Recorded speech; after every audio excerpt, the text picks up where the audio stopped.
Happy New Year! I hope your 2025 is off to a great start, and I hope the end of your 2024 was filled with love and laughter and cookies and coffee. I drank a lot of coffee at the end of 2024. We are going to talk about what I would love for you to practice this month in January. I have a very small space here. I did a video on this, measuring it because I know a lot of people don't believe it is as small as I say it is, but this is a 10 by 6 space. Anything that I am telling you to practice in January can be done in this small space. I even was too lazy to move my furniture out of this space last night, so I practiced in like a 2-foot section, and I was able to do the full choreography that we are going to practice this month. So it can be done in a very small space. Our drill this month can be done without skates.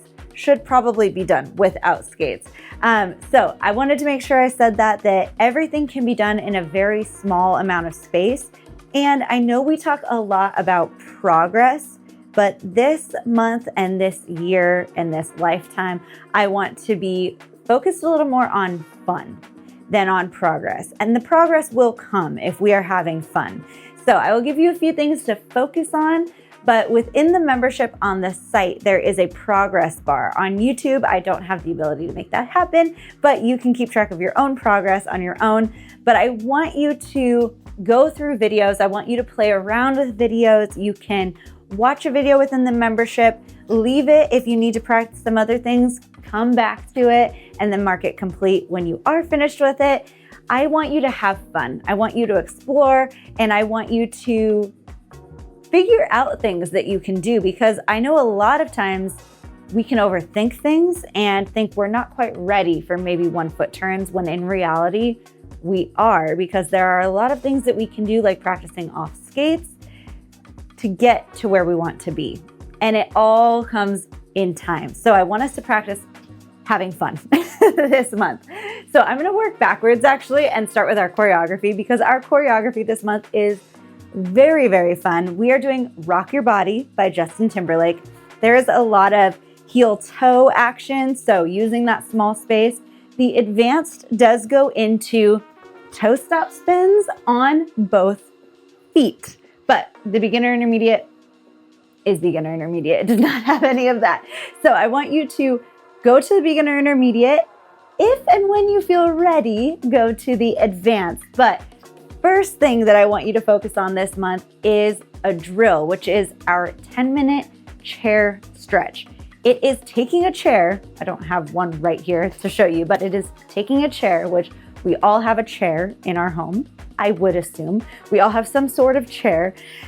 Taking that chair and using it to help you stretch. So you don't have to get onto the ground. You don't need any weights. You don't need any sort of equipment. It is just a chair.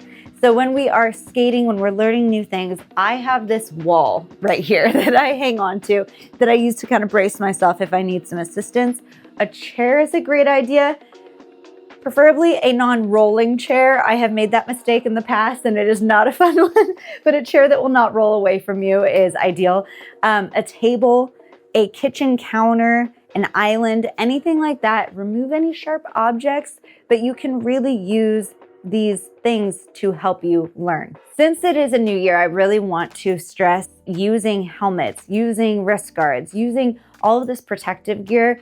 There is no shame at all in wearing any of this. You'll see even me from time to time, I wear a wrist guard on my right wrist because I have some problems with my wrist and I want to make sure it is protected. There is no harm in using that protective gear, even if you're at home. I know a lot of people don't use protective gear at home, and then when they do go outside, they do use it.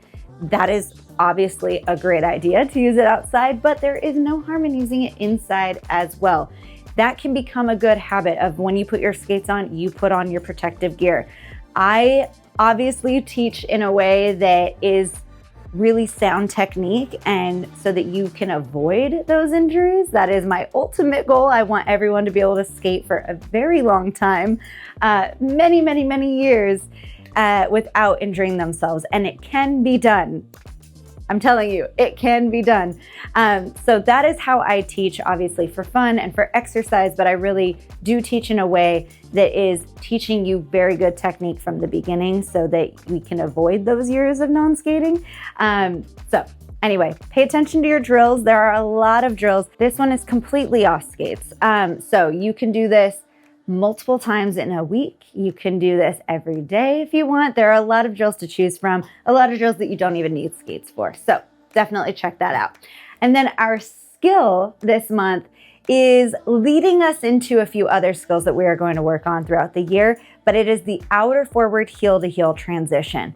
So the outer forward heel to heel transition goes on an outer forward edge, and then you turn heel to heel. You may recognize this because this kind of goes into a barrel roll if you connect it to a few other things. So the outer forward heel to heel transition, you can make it kind of sloppy or you can make it really, really clean.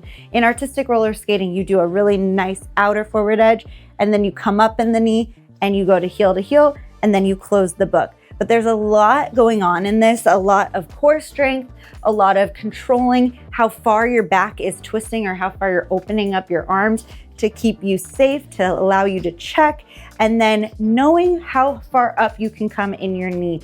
I never ever skate on a straight leg. Never, ever. My knees are always slightly bent. So even when I come up, I know I'm wearing pants, so you can't really tell, but when I come up in my knee, it's never locked straight. It's never all the way up. So understanding that and knowing for your own body how far up you can come to allow your heels to actually get tight, that takes a lot of practice. So ease your way into that. Again, like I said earlier, use a table, use a chair, use a wall, anything to help you kind of sturdy yourself so that you can actually practice heel to heel is a super, super good idea. So those are our three main things that I want you to practice this month: the 10-minute standing chair stretch, the outer forward heel to heel rotation or transition, and Rock Your Body by Justin Timberlake. We have the beginner, intermediate, as well as the advanced. And like I said, this month is all about fun. I do have a workshop at the very beginning of the month, January 4th, but I also have February's workshop, March, and April's workshops all available. Those are in person in Huntington Beach. So if you are local or if you will be local, let me know, check it out. I'm here if you have any questions at all, obviously for anything, the membership, the workshops, all of it, but you can get access to all of these videos and hundreds more with a membership at thatnicolefiore.com or the membership on YouTube. And I can't wait to roll with you. Have a good month.